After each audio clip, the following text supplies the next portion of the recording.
Hello, everybody. James here, WSI, and my next guest is one of the returning champions of WSI from all. I believe, Mark, you were my fourth interview ever, and I was telling you just off air how unbelievably nervous I used to get with these things, and I thought, you know what, I really need another crack at you, as it were, to ask more questions. And I think I've got a better microphone, if nothing else, so I'm glad you're back on. But I did have an intro. The former WCW TV champion, former WWF Intercontinental champion, inspirational speaker, and he's still a bad man. He's still a bad man. Boy, I gotta tell you, man, you've come a long ways, my friend.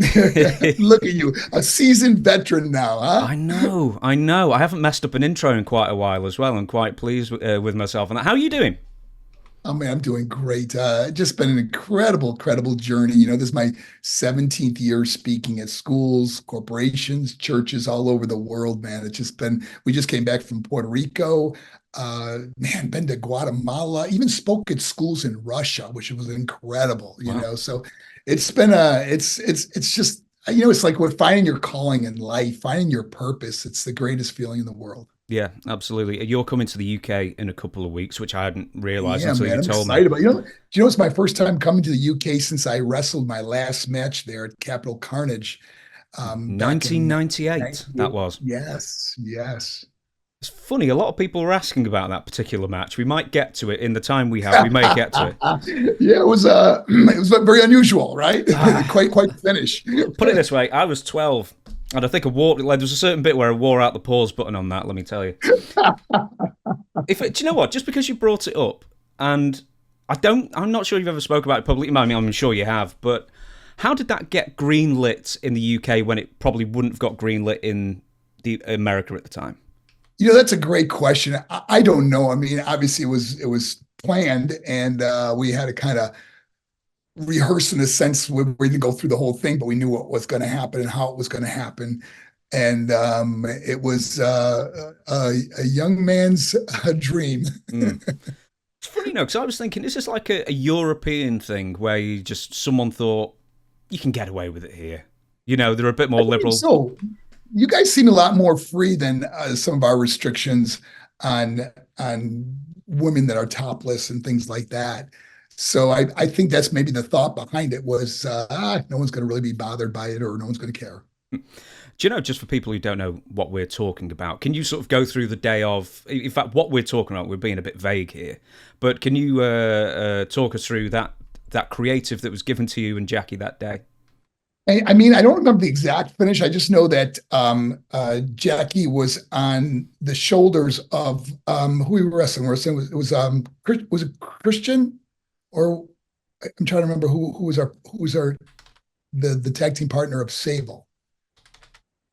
I think it was Christian. No, no, or yeah, I think it was Christian.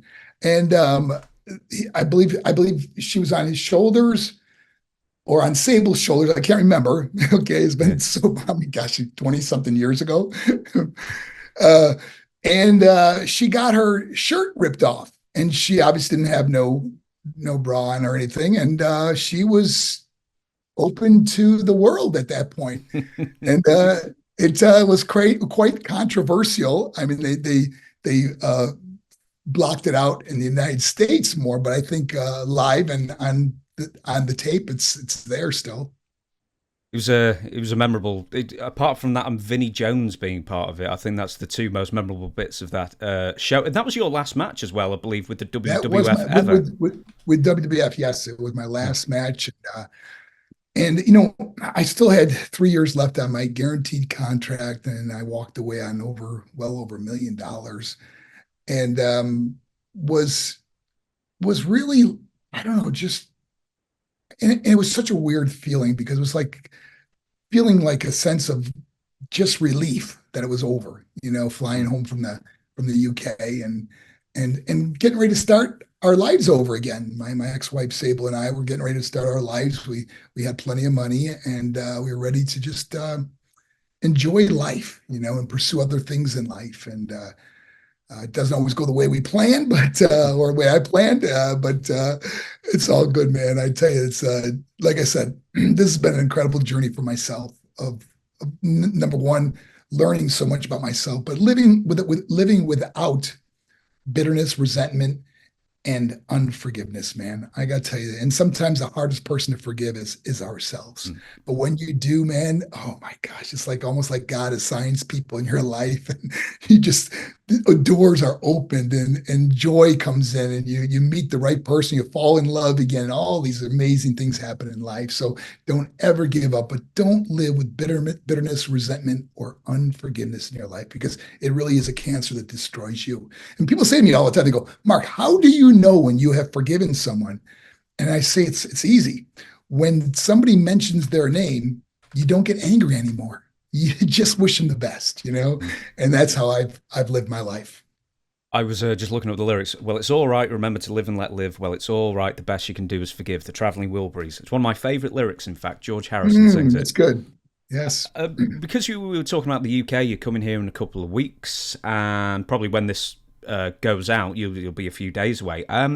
Quite a few people asked for your favourite UK stories travelling with WCW and WWF, and basically just how much trouble you got in back in the day. Let's see. There was one UK story where I didn't go on the bus with the guys because Marcus Bagwell brought his wife and I brought my wife, Rena, on the tour.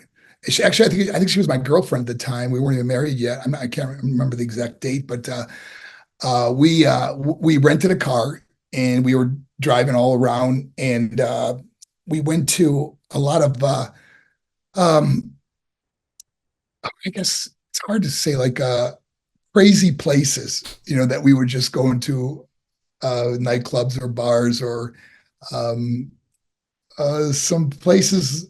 Like when we got to Amsterdam, we went to some places that I would never attend now. Okay, let's just put it that way. Okay, remember, this is the old Marc Mero, but Bagwell was really crazy. So he was like the kind of the ringleader of let's go here, let's do this, and let's do that. So without getting into a lot of detail, we just went to some really crazy places. I think Hamburg is another one where a lot of people ended up sort of finding themselves and seeing things that they'll never ever forget, I guess. I also asked fans to throw in some questions, and we've not even got to the beginning of your career, let alone WWF and everything after that's happened. Very, very quickly, a couple of years ago, you posted a photo of you and Jade Cargill. Did you train her? I didn't realize you were friends. No. Diamond Dallas Page lives real close to me here in Georgia, and I often go to his house and we work out together and stuff. And when we work out together, there's often a lot of other wrestlers that join us, from AEW or WWE, and he does a really intense kind of his own version of a yoga mixed martial arts workout. It's a great workout. And Jade was there that particular day that I was there. And we've had Darby Allin, we've had Big Kaz, we've had a lot of guys that show up, and it's a lot of fun, man. Especially when you have the camaraderie and the workout's tough, so you all get in there and really knock it out, and it's a lot of fun, especially when it's over. Do you ever give tips as far as wrestling goes to the people who are coming through? Or is this purely like a fitness thing? You know what? There's been some people that have asked me to watch their match and just kind of critique it, which I don't mind doing. I don't watch a lot of wrestling anymore, and it's not because I don't like it or anything. It's just I've been so busy with my programs and stuff. And one of the things I spend a lot of time is answering a lot of messages from students that write to me from all the present. Remember, before the pandemic, I averaged 230 events a year for 7 years straight. Okay. And then the pandemic came, and then we were doing, virtual presentations from our studio. And now we're just getting back out there again. And, but I've cut my schedule way down, even so. When I say way down, people would say, well, you're doing like 130, 140 events a year still, which is, some people might think is a lot. But when you're so used to, when you're wrestling with WWE and you're doing 250 events a year, and then of course then going into speaking and doing 230 events a year, it's like part of your life. It's almost like I've been living out of a hotel for 30 years of my life. It's just incredible. Do you get like institutionalized in the sense that if you have to be home for a prolonged period of time, you get itchy to get back out on the road? That's a great question, James. And what's really strange about that is I really enjoy that time I have at home. And because when you're out in public all the time, and remember, when I speak at schools, they part of my presentation is if someone wants to meet Mark after the presentation, almost the whole school stays, and the lines are so long, and kids want to give you a hug, a high five, or tell you part of their story about depression or anxiety or being bullied or abused or something, So I spent a lot of time doing that, and you're always on. You know what I mean? Man, I can't have a kid see me down and out or something. You're on. You know what I mean? It's like, so when you get to come home, I got this little dog. It's a Maltese Yorkie, a Morkie. I rescued. It's 14 years old. And I just love being home with that little dog. I know I don't have a lot of time left with my dog Rocco, but the time I have when I'm home, man, I don't often go anywhere other than maybe grab dinner or something like that. But I really enjoy being home. And then it's like Wednesday I leave for Las Vegas. Then the following week I'm coming to see you guys in the UK and to Manchester. And then we go on to Savannah, Georgia, Ohio. It's like just a nonstop tour. Do you, in fact, when you go back to the wrestling career, and obviously so much traveling happens, who were the first guys, two questions really, who were the first guys to take you under their wing, as it were, and show you the ways of the world as far as, getting from one town to another, or the little tricks of surviving on the road? And who are your best friends as far as travel partners in your 10 or so year full-time career? Yeah, well, before I was married, obviously it was the crazy time in WCW. I was living with, remember Mark Hildreth, Van Hammer? Yeah. I was living with him. So we traveled a lot together. Buff Bagwell, we traveled a lot together. And then Alex Wright came in as a really young man, and we took him under our wing, and he was one of the best guys to travel with, man. He was so much fun because he was just learning English, and he would end up at a his body was really beat up, and he didn't really understand a lot of American ways and stuff. So he would say at the hotel, I remember one time he wanted to take the car and just get a massage, and he ended up at a massage parlor that asked him for a happy ending, and he didn't really understand all that. Oh no, I'm sorry. He thought it was a tanning place, because they did have tanning, okay? Right. And so he wanted to go get a tan. That was the whole thing. They realized they could do a massage, and that's when he found out that it was not the massage he thought he wanted to get. Although he didn't go through with it. I was going to say maybe he did want to get it. I mean, there's got to be a universal hand sign to convey that message. Yeah, so we had a lot of laughs with him. He was, and to this day, we keep in touch, and just a great guy. But I remember another story when Kevin Nash was there. Scott Hall was there, and we would drive together. And I remember one time, I believe it was Diamond Dallas Page, Scott Hall, Kevin Nash, myself. We were driving to a town, and it was so amazing. Whenever I hear Kevin Nash do a interview, he's got the most incredible memory of where it was, the name of the venue, and I don't know how he remembers all that stuff, But anyways, we were going to a town. Let's just say the town was 2.5 hour drive. Okay, We get in the rental car. We're driving, and I can't remember who was navigating because I don't want to blame it on anybody. But we're driving 2.5 hours, and all of a sudden we're like about a half hour out, and it's saying, we were trying to find the venue. We drove 2 hours the wrong way. Now we got to go back 4 hours to get to the venue, and we're not going to make it. Okay.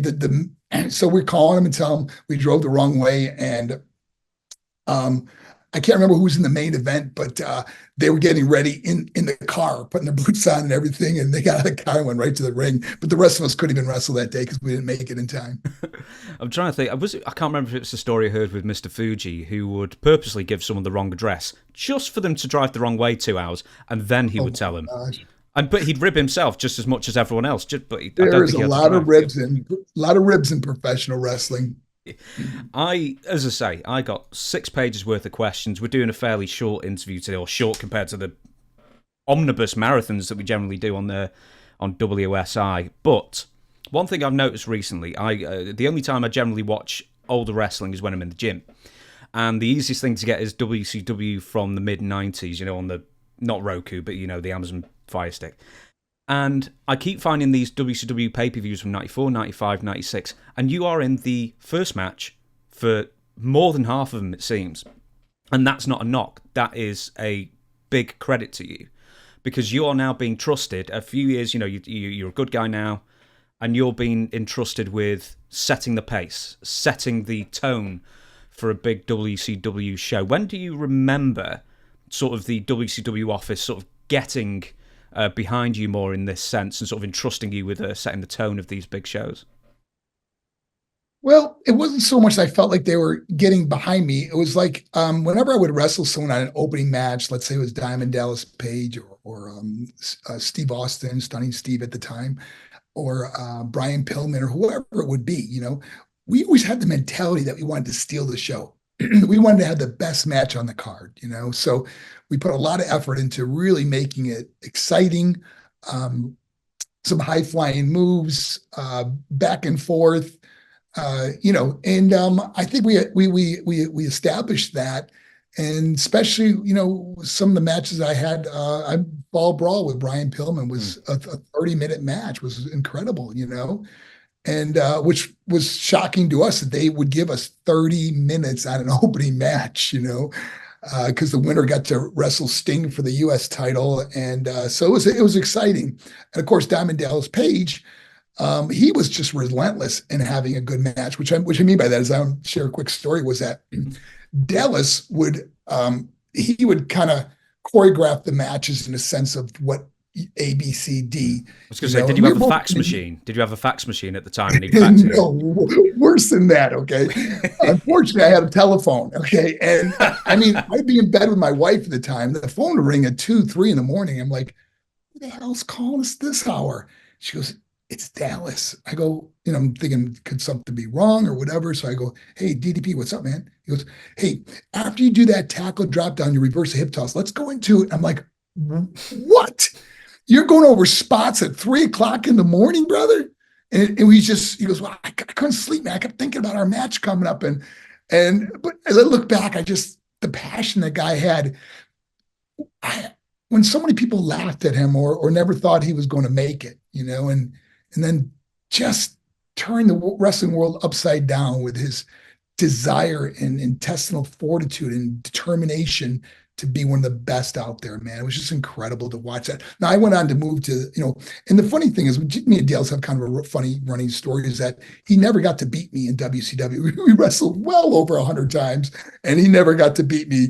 And of course, then when I go off to WWE or WWF at the time, he becomes this amazing superstar, and I would have gladly done the job for him.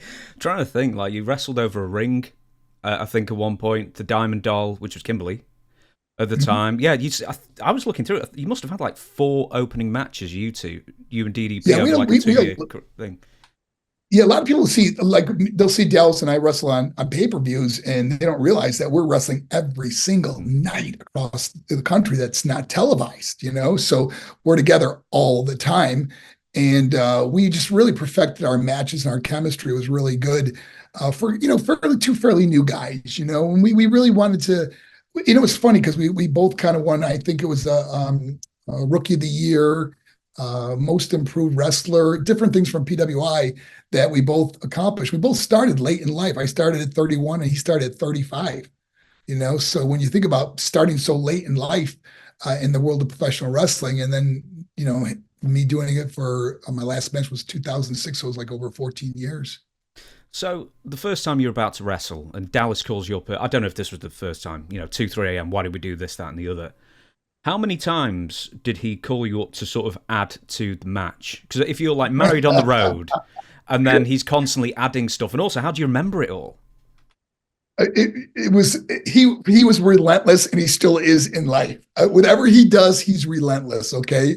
And that's not a knock. It's like, man, we both got into inspiration after wrestling, so to speak. Not that we weren't inspiring people during wrestling, but really after wrestling. But Dallas has always had this, like we'd go down the power plant together, WCW power plant.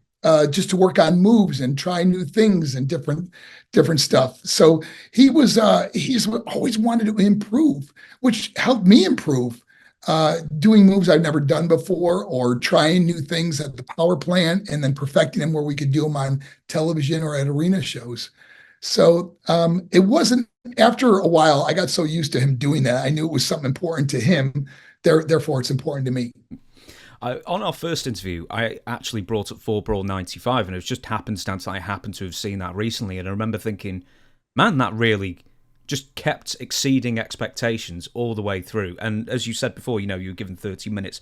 This fella's written in Wild Wine, and he says, or if maybe it was someone else, I don't know. I think it was this fella, who said, the 30 minutes given to you, there was a rumour going round that it was almost a punishment to give you 30 minutes, or they were hoping, someone in the office, that you and Brian weren't going to be able to carry on a match for 30 minutes. Did you ever hear that rumour at the time?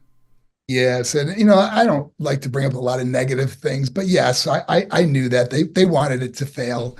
There were certain people in the office that wanted to give me a push. There were certain people in the office that didn't feel like I paid my dues, and it was a way of kind of a punishment to give 30 minutes to a green guy that really didn't what they may have looked at as not pay his dues. Because I was given a push early on. I was right out of wrestling school when I signed a big contract with WCW, and there was a lot of animosity, and especially with the old timers. And I understand now. I look back and I can understand their feelings on it, but it kind of backfired because Brian and I really talked to each other and really wanted to make this match fantastic. And he had a lot of great moves, and I had a lot of good moves that we would exchange during the matches. You do this one, I'll do this one, and went back and forth quite a bit. So I was really happy that Brian and I were able to pull that off, and maybe, I don't know, give some of the naysayers some desire to push both of us. Well, I mean, I'm not going to say like the best motivation is revenge, but the best motivation can be proving somebody wrong in that sense. It is, but you know what? I always look at motivation or inspiration as being the best you can be, and I know there's a lot of negative people out there. There's people in life, and this goes out to anyone listening to this, man, that whatever it is that you want to do, there's going to be people telling you why you can't do something. I hate to say it, sometimes they're friends or even family members who are going to tell you why you'll never graduate from college, or you'll never become a singer or a professional athlete or whatever it is. And the reason why they tell you can't do it is because they can't do it. Mm-hmm. Don't give up on your dreams and goals. And whatever the motivation is to do better, that may work for you. But I've just been inspired and motivated by my own trying to be the best person I can be. We are going to do a little game now. And name association is something I developed after our first interview. I say developed, I think I stole it from someone else. But I'm basically going to give you a sentence, a description, and you tell me, for everybody you've worked with in the wrestling business, the first name that comes into your head. And okay. The first one is funniest person in the locker room. Can I give you two? Of course you can. You can't say yourself. Okay. Mick Foley and Owen Hart. Mick Foley? I've never had that name before. Why not? Yeah, Mick had a really dry sense of humor, but he was funny. He had a really good sense of humor. I was actually about to do the Brad Armstrong memorial question because everyone says Brad, so it's nice to have some different names for that one. The next one is last man standing at the bar. From drinking or fighting?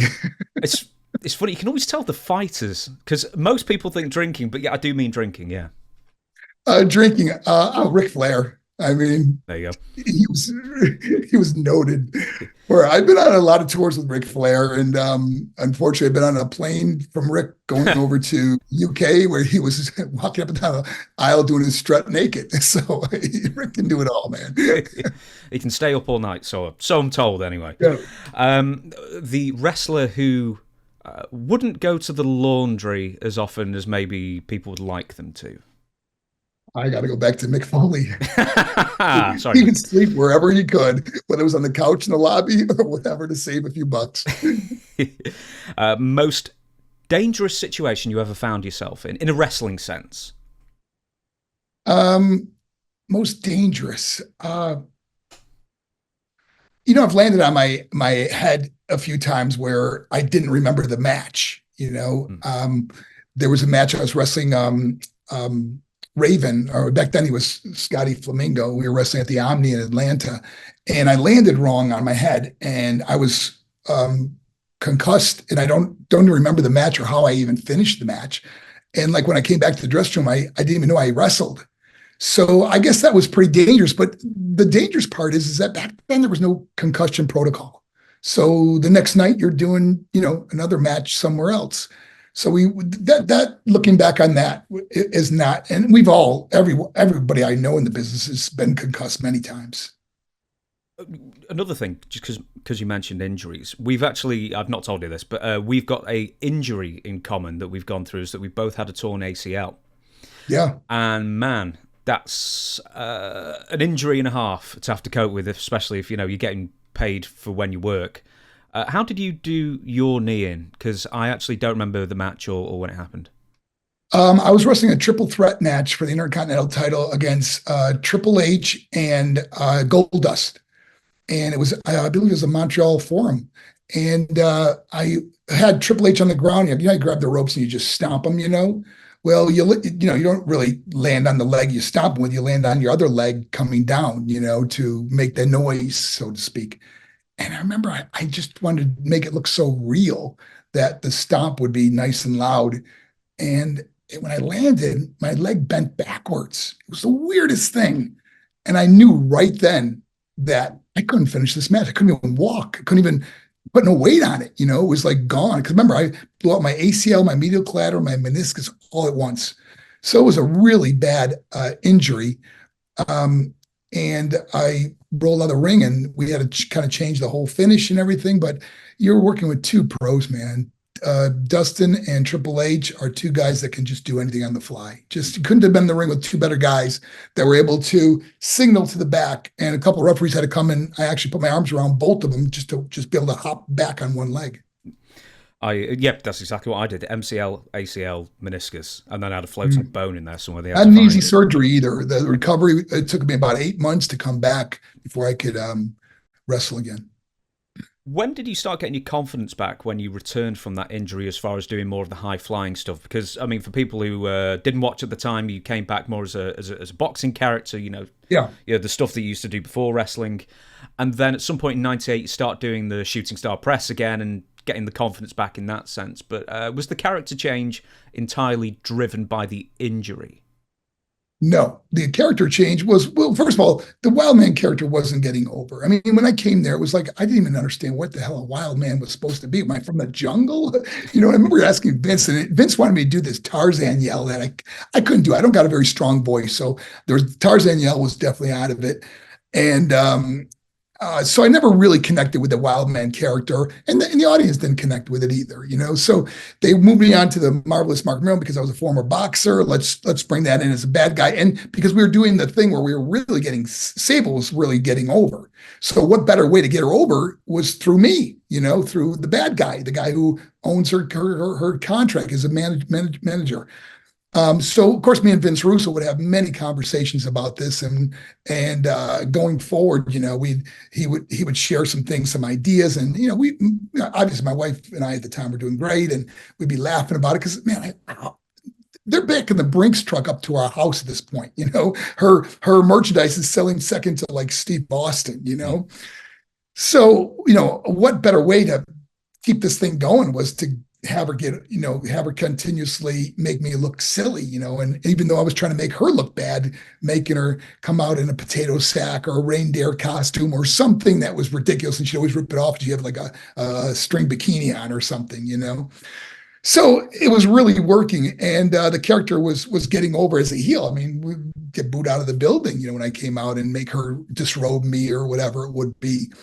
And then, of course, leading up to when we actually had to wrestle against each other or be in mixed tag matches together, she always got her revenge. A few people asked this, and I'll go on this very quickly, and then we'll go back to the game. But a few people have said that you were going to go and have a feud with Steve Austin, and the thing that stopped that was because, it's a credit to you that you managed to powerbomb yourself essentially with Sable around your waist. It was fantastic. But apparently Steve Austin saw that and said, and then creative change. So you didn't end up having a house show run. Is that the way you remember it? I blew a run with Steve Austin. But you know what? Looking back, I have no regrets because it got her over so big. That powerbomb was like when people saw that she could do that to me. or I could do it to myself. You know, people are just amazed. And of course, I can understand looking back. And Steve and I have talked about this. You know, it's like I can understand. Why would you want to wrestle someone that just got beat up by a girl? You know, when we really think about the logic of our fans and stuff like that. And but again, I would have done it a million times only because I knew it was going to get us over as a team. You know. How does one powerbomb oneself? You know, I was always a pretty good athlete, you know. Well, you did a great job of it, let me tell you. We'll move back Thank onto the you. game. Most memorable thing that you saw happen on an aeroplane? Or was it Ric Flair again?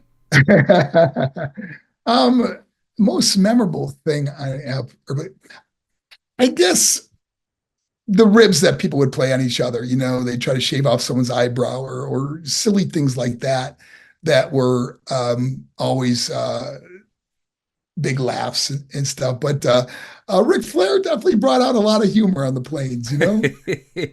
I bet you did. Here's one that we sometimes get a name on. The most high-strung. It's like edgy or nervous kind of guy. He's strong. Steve Blackman was pretty high strung, you know? He was, from what I remember, but he's a great guy. Don't get me wrong. Just, he was just an intense guy, you know? Um, Let me think who else was pretty intense. Uh, Sid Justice or whatever, you know. Sid was intense also. But I mean, I liked those guys and they just were intense, man. And Sid just had a look about him like he was gonna kill you. You'd say hello. Hey Sid, how you doing? He's just like, I'm doing good. You know, it's like just whoa. Next one. Some people don't want to say the worst ones, but the best and worst road agents. You can just give us the best ones if you prefer. The best ones. For me, I like George Animal Steele. He's the one who comes up in the worst all the time, George Steele. Yeah, to some people, I understand that, you know, because he reported a lot of stuff to the office from what I hear, you know, but to me, he was always really nice and funny with me, you know.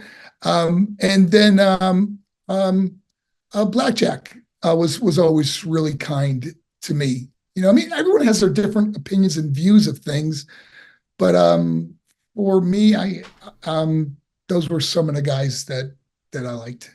I'm glad to hear a bit of a love for George the Animal Steele. He never gets it on that question. That's too bad. Yeah, the next one is the worst abuser of spray tan or baby oil. Let's see. I Oh mean, you used to wear a bit in the day, I think. man, I tell you, I was so tan back then, you know, and it's funny because James, like I go to schools all the times, and teachers or principals would go, "What?" They don't, you know, I haven't wrestled in years, right? They go, "What was your name in wrestling?" I go, "Well, I started as a character Johnny B. Bad," and they go, "Johnny B. Bad? That was a black guy." I go, "No, that was me." They go, "Really?" It's so hard for them to believe that I was that character, you know. Look so different. I always had the thin mustache, the long hair, and of course the dark tan, you know. Do you know, just because you mentioned that, I've got to ask. So let's go back to '91. I think your first match is against Sid on TV, and then soon after you pulled off, and then you become the Johnny B. Bad character. So we're talking. Actually, my first match was against Doom. I was in a tag team match against Doom. Was it really? Yes, and I almost got into a fight with Butch Reed after the match. It was Sid. It was Sid that actually stepped between us and asked them to let him wrestle me next time that we did a TV taping at Center Stage. And Sid and I became friends, and it was he really liked me. I can't let that story go. What happened between you and Butch? Well, and you know, Butch was another intense, tough guy, you know, and so the finish of the match. Remember, this is my first time wrestling there. You know, they chose me. I was fresh out of. I was going to wrestling school at Malenko's, you know, and didn't really know as I think it was Arn Anderson would say, didn't know a wrist lock from a wristwatch, you know. So the finishes they put you. Doom was World Tag Team Champions. And they put you up on the shoulders, and then they come off the top rope and hit you, and you kind of flip over, and then they pin you 1, 2, 3. And so during the match, I remember like there was just times that they'd kind of you'd be on your hands and knees and they'd football kick you or punch you. And I remember thinking, oh, wow, these guys really are hitting hard. I mean, I was a boxer, so I could take a pretty good punch. But being an enhancement guy, you're kind of just there for them to look good, you know? So they laid it in, you know, and I was okay with that. But anyways, after the finish was 1, 2, 3. Now me thinking, not understanding the business like I would later on, was that after they pin me 1, 2, 3, it's TV. Let me get out of the ring so they can enjoy holding their hands up and not be in their way, so to speak, you know? Well, not realizing that it made them look weak because here I am 1, 2, 3, and I just roll out of the ring. And I go back to the dressing room, and there was two dressing rooms. There was like where the superstars dress, and there was where the enhancement guys dress. And it was customary for the superstar to walk into the enhancement room and just thank them for the match. You know, hey, great job. You know, thanks for, you know, doing the job, or whatever. And it was just customary that you see him walk in and give a guy a hug or way to go, a high five or something. Well, I hear them coming in, but I hear Butch Reed yelling, that mother effer and this and that, you know? And I had no idea. I thought I did it. I did okay, you know? And then he started telling me, you never get out of the ring. When we pin you, you lay there like you're dead. And he's going on to me. And and at that point, I just profusely started apologizing. I go, I am so sorry, man. I didn't know. And he started really getting on me, like, you effing this and that. He goes, I should kick the ass out of you. And it just kept going on and on. And there's a certain switch that happens in many of us that have fought before. You can apologize and say, I'm sorry. But when it gets to a point where they're not going to accept it anyway, you basically come back and say, hey, F you, you know what I mean? And that when we squared off and we're about to go at it, and Sid actually got kind of in between us and said, hey, man, it's his first time, blah, blah, blah. And it was cool. It was all cool. And then Sid said, hey, man, you did a great job. I'm going to ask them to let me work with you next time. And that's how I got in.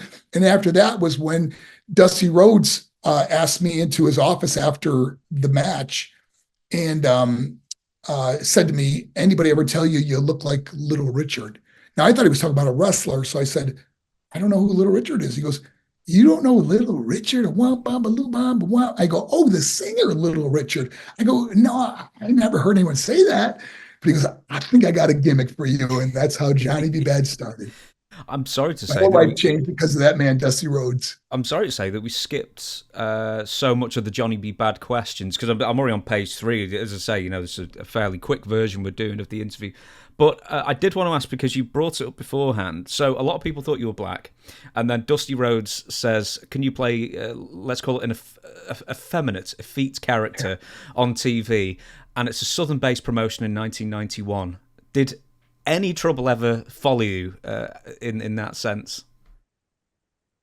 Not really. I had a big black contingent of followers from the African American community that loved the character, you know? So, but I do remember one time there was a pay disparaging in Atlanta. And like, I remember the news showing up at our TV tapings, and they would say to me, because you know the word's out that I'm playing a black man. You know, they say, and they bring the camera up to me and they say, Johnny B. Bad, are you black or are you white? And I'd say, black or white, does it really matter? All you got to know is I'm a bad man. So I would just play off the character whenever anybody asked me a question like that. It's just one of those funny things as well that there's. I don't know if like some fans maybe got the right. Well, you know, we'll move on from that for goodness sake. I'll carry on. I'll carry on with the rest of the questions. But now I'm going to skip this one because this is sort of beyond the riots era that you were in. But normally I ask you most memorable riot you witnessed. Smoothest worker. Oh, Eddie Guerrero. Man, he was easy. Ric Flair, because of he does kind of the same matches over and over, so you kind of know all his moves. It was really easy to work with him.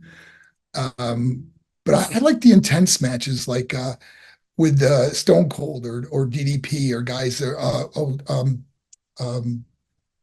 Steve Regal. Mm. Was another one that was really fun to work. Triple H, another guy great to work with. I wrestled, so I got to wrestle those guys so many times, and I learned so much from each of them. Arn Anderson was like a night off, and he was funny to work with too, though, man.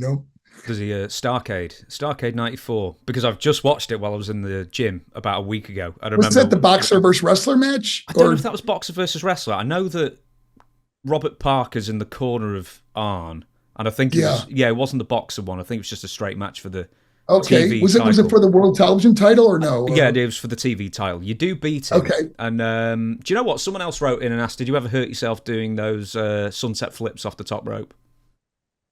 No, I didn't. It's funny because I kept trying to go further and further with it, like make it, I'd say be in the center of the ring, and they go that far. And I go, even if you're back a foot or two, it's okay. I can make it. And I would just sail through the air. And luckily there's one match with Vader that's people might remember that I actually overshot him and just landed on my back, and he kind of fell back into me to not make me look so bad. But I have overshot it, but I never got hurt doing that move. Good. You just got like the art of like the roll essentially, so you never took the full Yeah, impact. yeah. I mean, it's kind of like a stunt man where you roll with it. I see stunt men jump off these second story, third story buildings with no net or nothing. They just, as they land, they just roll. So it's a way of taking the impact off you. Yeah, it's almost like a lucha libre way of doing it because they Yeah. don't do the bumps really, do they? I've got a few more. Then we'll see how much we can squeeze in. Best payoff for a single event. If you don't want to give the number, that's fine. But the best payoff and what the event was. When you say payoff, you mean monetarily? Monetarily for one single event. I was on a guaranteed contract. Remember, I was the first one to get a guaranteed contract at WWE. So I got paid the same no matter what. And unfortunately, like what really hurt me was when, I'm off for 8 months with my ACL and I'm getting paid this big money every week. And I got a huge signing bonus, and it just ruffled a lot of feathers when I came to WWF because of the signing bonus, the guaranteed contract, and of course bringing my wife in too was raised a lot of eyebrows. Just was pissed off a lot of people. Yeah. You've It was tough time. I was going to say you've been very pressing because that's one of the future questions I was going to ask then. But I know you skipped. You left WCW and then got to WWF very, very quickly.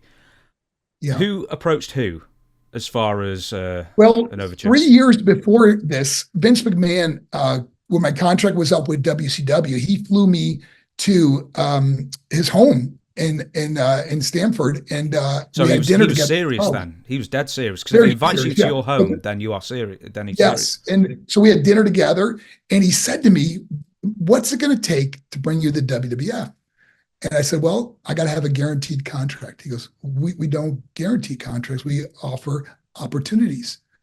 I go, "Well, I got a guaranteed contract at WCW." And we had a great dinner, and we shook hands, and he said to me, he goes, "We're going to do business one day."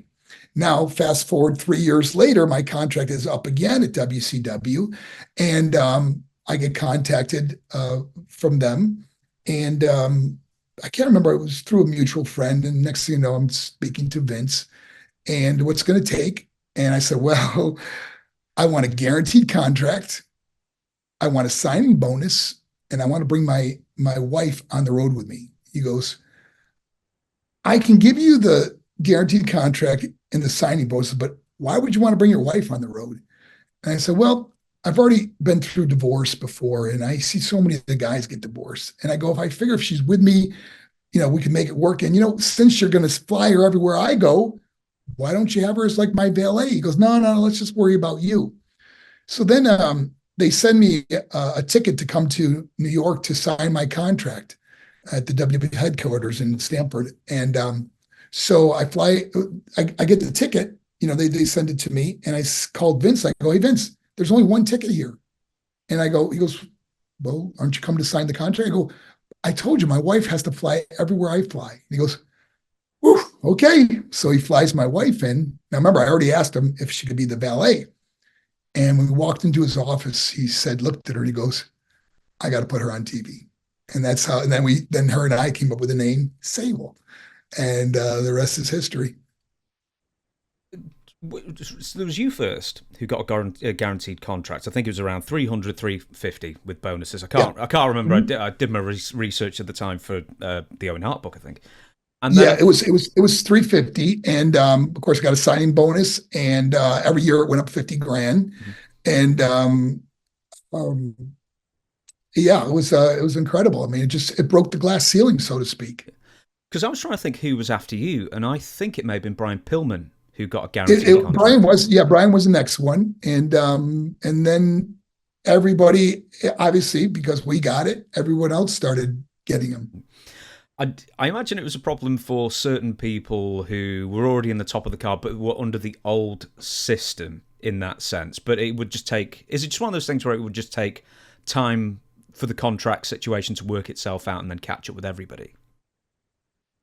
Well, it more or less happened after I was already gone, where everybody gets guaranteed contracts now. But at the time, it was so hard to work with people. We weren't very well liked because here I am. Remember when I was with WCW, I was the camaraderie of the boys. You're on the Yeah. road with them, you're going out with them, you're doing stuff with them, you're eating with them. And now I'm with my wife all the time, so I never built those lasting friendships at WWE or WWF. And I look back and it was I can understand why people would maybe think we were aloof, but you're with your wife, you really can't go out to the bars with the guys, or you know what I mean. So it was a little different back then, and but I look back and I could see why people could be upset with me or dislike me, but I could see how it translated into the ring too, where guys didn't want to do a lot of stuff I wanted to do, um, didn't perform. There were some people that even made a mockery of working with me, that would do things that were really hurtful in the ring that made me look really bad. Um, but you know what? You look back and you just roll with it, man. With and this is another question I was going to ask you as well. Not in this game. We'll finish the game. I do promise you. What were the main differences between WWF and WCW as far as just putting together matches? Because in my mind, when I see WCW, it was just do whatever gets over. Whereas WWF is far more regimented and they've got their own certain set style. Well, you were giving what the finish would be and what they would like to see during the match and how much time you have, all the normal things you would have at WCW. But you'd get maybe a little more input from the agents and people that wanted to see certain things in the match. And Vince, especially since Vince brought me in, Vince had a lot of input into my matches on certain things he wanted to see me do more of to help me become a better performer. Were you one of Vince's favourites at the time? Um, I, I don't think I was one of his favorites. I think Vince took a lot of criticism for bringing me in with a guaranteed contract, where a lot of people didn't feel like I was at the work level that some of them were at. Remember Mick Foley and Steve Austin came in right before me, and they just got opportunities. Hmm. So you have these two, people that can really entertain that were paid so much far less than I was being paid. So there was I think Vince got a lot of criticism for me, and then whenever I did not perform to my ability, people would go, "See, I told you, I told you," Yeah. So they took the IC strap off me very quickly, and it was a tough time. So then, of course, blowing out my knee would take me home for 8 months, and my ex was on the road, doing her thing and becoming more and more popular and doing well. Let's get back to the fun. Let's get back to the game, for goodness sake. Biggest ladies man, cannot say yourself. It wasn't me, definitely. I wouldn't say myself. I was always married. The biggest ladies man. That's a. I was going to say who can name publicly. Um, I mean, you got to go with the oh, what's the name? Papa Shango, Oh, the Godfather. Godfather. Yeah, Godfather. Yeah. I mean, he worked the gimmick. Good man, good man. Loudest spot caller. Loudest. Well, I've been in the ring with some really good ones. Man, because it's so hard to memorize things while you're working, And there were some guys that were really good, but loudest. I think who like it's not so much loud. It's like when you're in a smaller arena and the people feel like they're right on top of you, and it's not the crowd isn't really loud during the matches, and it's so quiet, and then you hear someone say, "Tackle, drop down, reverse the hip toss," and throw you off the rope or something. I mean, I can't think of anyone, but I just remember these happening. But I've always been in the ring with really good ones that were kind of just picking you up, had their head near their ears, or picking you up off the ground or something and calling the spot. Steve Austin was classic at it. Triple H was really good, but who was a bad one? I can't think of a bad one. I really can't. I'd have to really think about my matches and think about where there was a really bad one. No, I can't think of one. No, don't worry about it. Two more. Most legit, tough, badass. I mean, obviously, when Ken Shamrock came in, I mean, he was known as the world's dangerous man. Um, I know we all. I mean, when you look back on his career, he fought some of the toughest guys and beat some of the toughest guys in the world. I mean, towards the end of his career, obviously he was getting up in age and stuff, and everything. There's always someone coming up that's tougher, but legit badass would have to be. I would say Ken Shamrock. Well, and to sort of piggyback on that for the last question in this little game, the most memorable backstage fight that you witnessed? Paul Orndorff and Vader. Oh, I was right there. Everyone says they were in the locker room, but you were. Oh, I seen it. I seen the kick. See, Vader kind of slipped. I don't know if anybody ever tells you that part of it. But he kind of slipped because it was like there's oil on the floor. There's these guys boots on, and I remember he slipped, and when he fell, Orndorff just went off and football kicked him. And just destroyed him. There's a second part to it, isn't it? Didn't they have like two scuffles, or was that a different? Well, I think it was after that they came back out, but I don't. The other scuffle, as far as I can remember, I just seen the first one, so I don't really know about the second one. I don't know how that one turned out, but I just seen the first one where he really nailed him. I actually tried to take a guess of what you were going to say, and I was thinking that you may have said Van Hammer versus William Regal at Dallas's house. I didn't even know they ever got in a fight. Apparently Regal just walked up to him and headbutted him. Oh, that's not much of a fight, is it? No. It's more of an attack. It was basically that, yeah. Well, ending on that, I know you're a bad man and you're a busy man as well. Have you got time for a question or two, or shall I just wrap this up? Let's do two more questions, then I gotta run. Absolutely no problem. Then we'll take it to the hour, I think. I can't find where the darn question is, but I know I wanted to ask it, and I know it's from Salvatore M. He asked you, off the top of my head, excuse me, is that in the Marvelous Marc Mero thing, the boxing thing, at some point you would just hike your trunks up to your nipples and then do that sort of thing and sort of mug throw. Where did that come from as a taunt? Oh my gosh. When my little brother is bigger than me, but he's 2 years younger than me. When we were kids, we were very poor. We had bunk beds, and we would fight on the bunk beds with wrestling. We watched our favorite wrestlers on television, and we'd wrestle. And of course, the bunk beds would fall through, and we couldn't fix them. So when we realized that when you put two mattresses on the floor, it comes out to be like a wrestling ring. It just escalated, And I just remember that we would do silly things, and we'd pull up our pants real high and act like we're real tough guys and blow out our lats. It was just a silly, stupid thing to do, and don't remember where I first saw it, but it was just a silly thing we would do. It was just anything to piss off people or get people to dislike me more and more back then. I've found the question. Apparently there's a rumor that you did this to pop a particular wrestler in the back. I'm not sure I understand the question. You did this to amuse a single wrestler in the back, who you said, and apparently it may have been the British Bulldog. I don't recall that. the British Bulldog was another ribber. Okay, so I don't there may be enough time I, yeah I don't remember that. Yeah, that's I would like to know more about where that came from though, because there may be some truth to it. I don't if there's a specific thing. Yeah. Write to me and tell me where you heard the British Bulldog thing. Okay, we'll end on this one question then. From Darren Todd. Hey, Mark, did it feel weird doing the boxing gimmick during the Royal Rumble with the baddest man in the planet in the crowd, Mike Tyson? Here's a really wild thing was, I won 4 state titles in New York, and Mike Tyson was just coming up. So when I was 20, Mike Tyson was, I believe we're 4 years apart.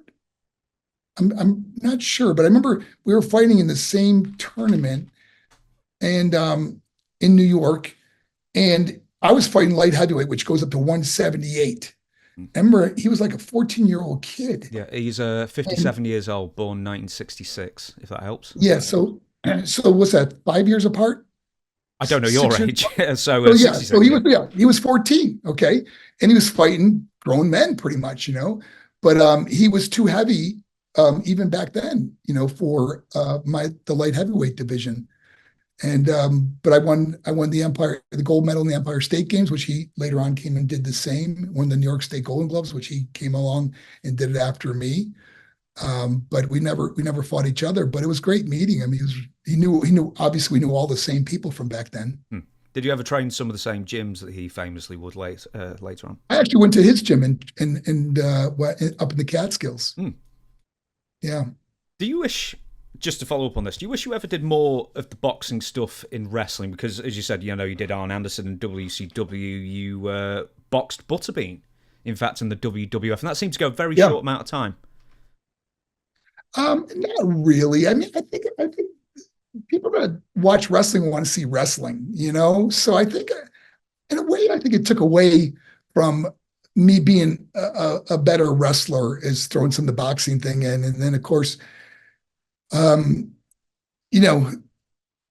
back on it now, my match with Arn Anderson was so much fun.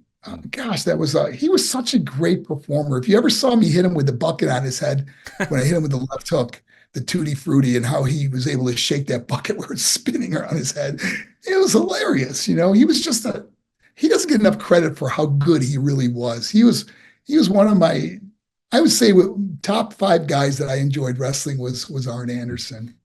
I think that's a great way to end the podcast for now. Before I let you go, do you want to hit me with some plugs? This should be coming out in about a week or a week and a half, something like that. So fairly up to date. So whatever you want to hit me with, do it now. Oh, easily to find me on YouTube, Facebook, Twitter, and of course, if you're ever interested in me coming and speaking at an event, go to my website, which is thinkpause, and pause is POZ.org, thinkpause.org. And you can always direct message me, and I do my best to get back to everybody. And are you doing any speaking in the UK while you're here, or is this just for a signing? Just coming in for the signing, and but I hope to come back and work something out. We tried to work something out with the schools there, and unfortunately it fell through. We were so close, and then at the last minute it fell through. But I'm hoping to come back and speak at schools there. It's going to be great to be back in Manchester. Yeah, absolutely. I mean, I'm sure you'll have missed the freezing cold and constant rain of Manchester. Well, I hope I get to see you too, man. Come out to the signing. It'd be great to see you. Yeah, okay, I probably will actually, because I had no idea that it was. Is it for the love of wrestling? Yes. Yes. In a couple of weeks, I know where it is, so I might well pop down and see you in Manchester. Yeah. So there you go. Right, thank you very much, everybody, for watching. You got all the plugs, and Mark's on socials as well. He's easy to find. For goodness' sake, follow him. But for now, thank you very much, and thank you, Mark, for spending so much time with me. Thank you, and God bless everybody.